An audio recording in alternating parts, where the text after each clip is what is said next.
सोचिए अगर आपको 2 साल के लिए देश के किसी गांव में जाके समाज के लिए कुछ बड़ा करने का मौका मिले और उसके बदले आपको पैसा, ट्रेनिंग और लाइफ चेंजिंग एक्सपीरियंस भी मिले, तो क्या आप एक ऐसी कैरियर अपॉर्चुनिटी के लिए तैयार हैं? अगर हाँ, तो सेवा fellowship one of the biggest opportunity हो सकती है। तो दोस्तों, आज के इस वीडियो में डिटेल में बात करेंगे कि सेवा फेलोशिप क्या है, इस फेलोशिप को क्यों करना चाहिए, इस फेलोशिप को करने के क्या क्या फायदे हैं, इस फेलोशिप का फॉर्म कौन कौन भर सकता है, इस फेलोशिप के दौरान आपको क्या क्या काम करना पड़ता है और फेलोशिप के बाद क्या कैरियर अपॉर्चुनिटी होती है। और वीडियो के लास्ट में बात करेंगे कि आप इस फेलोशिप में कैसे सेलेक्ट हो सकते हैं। तो वीडियो को लास्ट तक देखें, कोई भी पार्ट स्किप ना करें, जिससे कोई भी इंपॉर्टेंट इन्फॉर्मेशन मिस ना हो। तो सबसे पहले बात करते हैं कि सेवा फेलोशिप है क्या। सेवा फेलोशिप एक 2 साल का लीडरशिप डेवलपमेंट प्रोग्राम है, जहां पर आपको भारत के ग्रामीण क्षेत्रों में जमीनी स्तर पर काम करने के लिए आपको तैयार किया जाता है। इस फेलोशिप में आपको किसी एनजीओ या ग्रास रूट ऑर्गेनाइजेशन के साथ एजुकेशन, हेल्थ, वाटर, एनवायरनमेंट या वुमेन एम्पावरमेंट जैसे डोमेन्स में आपको काम करना होता है। इस फेलोशिप को सेवा इंटरनेशनल ऑर्गेनाइजेशन द्वारा चलाया जाता है। सेवा इंटरनेशनल 20 साल से भारत और दुनिया भर के अन्य देशों में काम कर रहा है, जिसका उद्देश्य है निस्वार्थ सेवा। तो जो सवाल आता है कि इस फेलोशिप को क्यों करना चाहिए या इस फेलोशिप को करने के क्या क्या फायदे हैं, तो दोस्तों सबसे पहले आपको 20,000 रुपए का मंथली स्टाइपेंड दिया जाता है। उसके अलावा जब आपकी फेलोशिप कंप्लीट होती है तो 1,75,000 रुपए का बोनस दिया जाता है। फेलोशिप के दौरान फ्री अकोमोडेशन और फूड भी प्रोवाइड किया जाता है।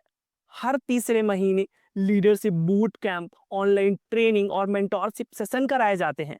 आपकी पर्सनल ग्रोथ, कम्युनिकेशन और नेटवर्किंग फेलोशिप के दौरान काफ़ी स्ट्रांग होती है।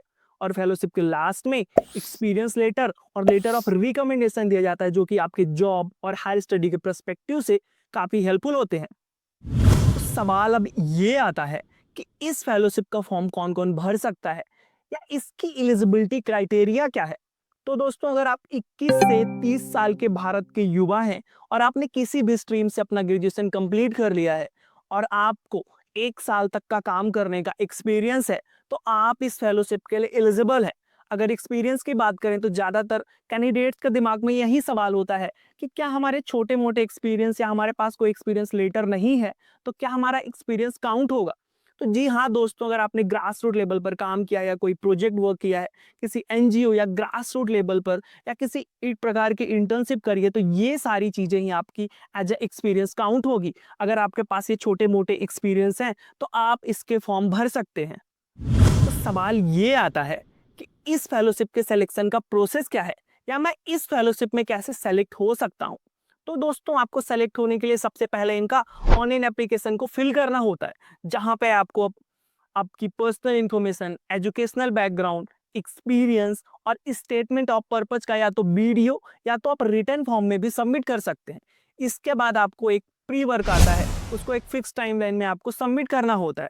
इसके बाद होता है आपका ऑनलाइन इंटरव्यू, या तो कहा जाए ऑनलाइन असेसमेंट होता है, जहां पे आपको जज किया जाता है नेक्स्ट राउंड के लिए। इसके बाद आपको 3 दिन के लिए अपने ऑफिस में बुलाते हैं, जहां पे आपका ग्रुप डिस्कशन, फील्ड वर्क और एक पर्सनल इंटरव्यू रखा जाता है। इसी के आधार पर आपका फाइनल सिलेक्शन हो पाता है। तो इस तरह सबसे पहले आपको इनका ऑनलाइन एप्लीकेशन फिल करना होता है। उसके बाद एक प्री वर्क आता है, जिसको करके आपको सबमिट करना होता है।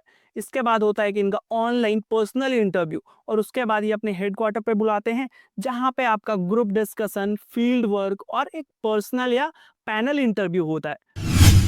अब आता है सबसे इंपॉर्टेंट सवाल कि इस फेलोशिप के दौरान हमें फील्ड में क्या काम करना पड़ेगा, या तो एक सेवा फेलो फील्ड में क्या काम करता है। तो दोस्तों, जैसे ही आपका फाइनल सिलेक्शन हो जाता है, उसके बाद आपको इंडक्शन के लिए बुलाया जाता है, जहां पे आपकी ट्रेनिंग, आपका डॉक्यूमेंटेशन और बहुत सारी फॉर्मेलिटीज कराई जाती हैं। वहां पे आप जैसे बहुत सारे फेलो होते हैं जो इंडिया के कोने कोने से आते हैं, और उनके साथ में होते हैं कुछ एनजीओ और ग्रास रूट लेवल पर काम करने वाली ऑर्गेनाइजेशन।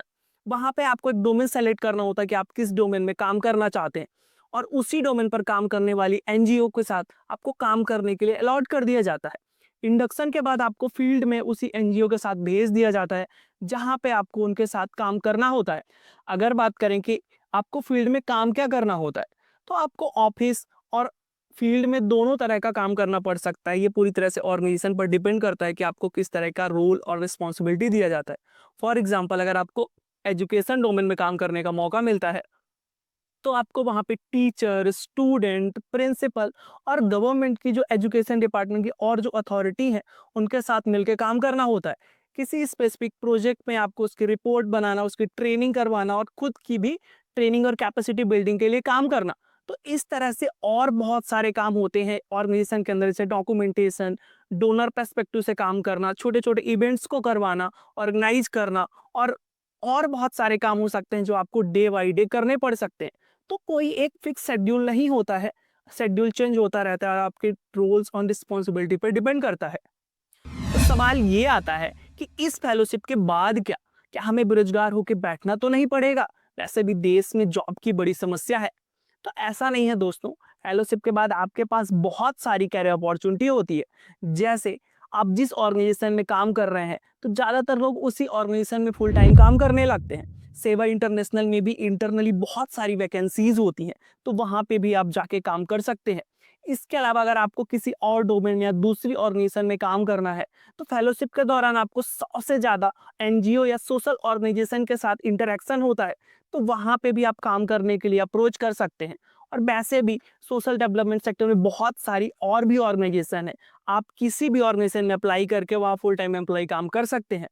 अगर आपको लगता है कि आप अपना स्टार्टअप या कोई अपना खुद का एनजीओ स्टार्ट करना चाहते हैं तो उसमें ऑर्गेनाइजेशन और एलुमनाई काफ़ी सपोर्ट करते हैं। अगर आपको स्पेशलाइजेशन या हायर स्टडी की तरफ जाना चाहते हैं तो वहाँ भी आपको फ्रेशर के अकॉर्डिंग ज़्यादा प्रायोरिटी मिलती है। तो दोस्तों, ये थी सेवा फेलोशिप के बारे में पूरी जानकारी। अगर अभी भी आपको इस फेलोशिप से रिलेटेड कोई सवाल या डाउट दिमाग में है तो उसको कमेंट में बताएं। मैं हर सवाल का जवाब देने की कोशिश करूंगा।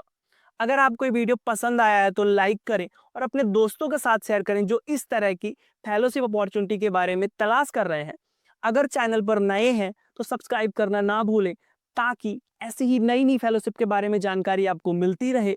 मिलते हैं अगले वीडियो में, तब तक के लिए धन्यवाद।